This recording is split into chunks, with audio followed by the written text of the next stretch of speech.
Balquito. Ang may sundo nga nagsakyanan sa left side, straight lang padulong sa arrival gate 1. Okay, go. Morning sa tanang pasahero.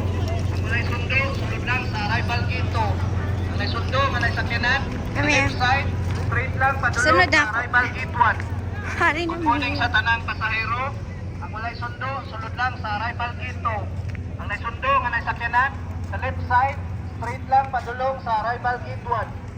Good morning sa tanang pasahero. Ang walay sundo, sulod lang sa arrival gate 2. Ang naisundo nga nagsakyanan sa left side, straight lang padulong sa arrival gate 1. Baba na kami. Saan na kami?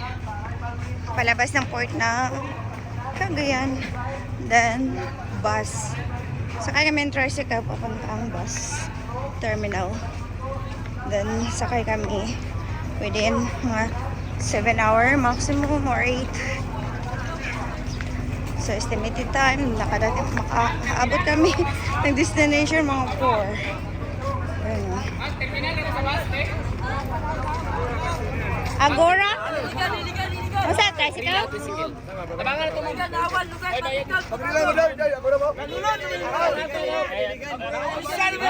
Taxi ako, ma'am. Taxi. Kasi ganahan ko mag-taxi, ma'am. Rila to yaha. Ma'am, ganahan ko mag-taxi, ma'am. Ayan na lang. Taxi, ma'am. Taxi? Dili na. Direct. Madura, ma'am. Tricycle. Ang dami pag ano, ganito. Mahirap dito. Ma'am, dili ni mo, boss? Maubos. Maubos na, sige na. Iduot, ma'am. Ibutang sa.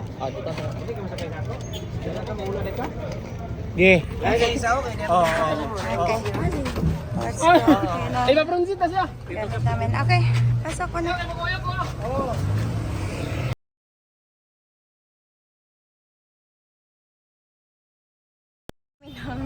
Ganito yung tricycle dito. Mahaba. Medyo makapasok na 1, 2, 3, 4. Or 10. Laki ng tricycle nila dito. O, kaya mag-ano yata dito na 10. Lima-lima. Ayun. Kanya ako, green gas. Ito labasan dito. Nasa loob.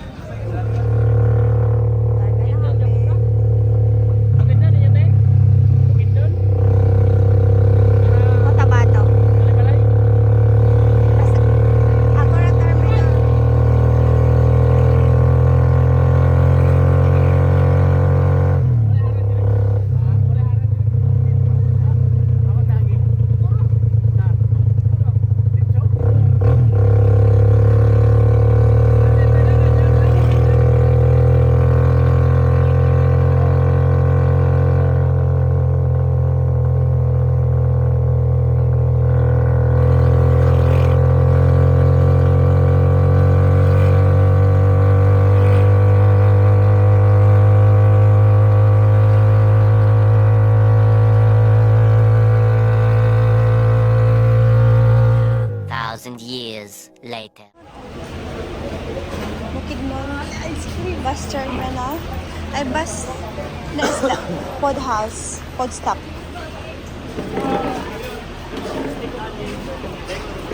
So, magpila kami. Kay lunch break. Lunch time. Oh, yung sa akin na.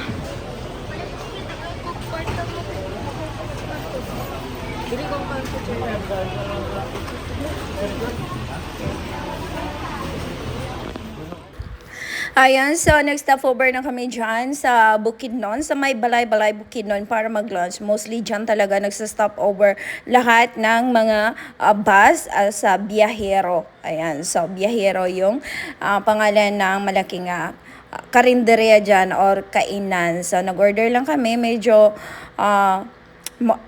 mahal-mahal din, no? Ayan, medyo mahal pa din. So, samahan nyo na naman ako sa ating mahabang biyahe mula sa Cebu to Mindanao. Ayan, so, yan ang kapaligiran ng daan dyan. Mostly talaga guys is pagdating mo talaga, pagpasok mo pa lang or paglampas nyo sa Bukidnon, yun na ang mga view na makikita nyo. Mostly, ang nasa paligid talaga is mga kahuyan, ayan, yung sa kalsada, mostly talaga mga produkto ng mga tao dyan ang inyong makikita. Yun na talaga ang view natin, pataas, pababa na talaga yung sasakyan or yung mga daanan sobrang, minsan may mga matatarik talaga na daan kayong pagdadaanan, di ba?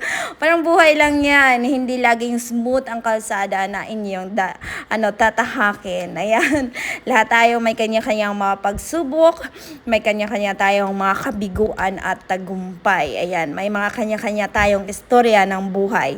So, tulad lang din ng daan, isang mahabang lakbayin, hindi natin alam yung ating patutunguhan hanggat hindi natin yun nararating. O, diba? Ang dami na nating hugot.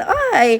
Pero bago ang lahat dyan, don't forget to subscribe, like, and share. Comment down below naman kayo dyan para malaman ko naman kung saan kayo or may naabutan na ba yung ating video, guys. So, ayan. So, feeling vlogger tayo. Ayan. So, pasukin na natin yung mundo ng pag-vlog kasi nasimulan na natin. So, malay natin, 'di ba? Tulad lang din 'yan ng daan na hindi pa natin napuntahan ng isang lugar. Hindi natin alam kung saan tayo dadalhin. Oh, 'yun lang din ang pag-vlog. Hindi na din natin alam kung magtatagumpay tayo. Pero patuloy lang tayo, 'di ba?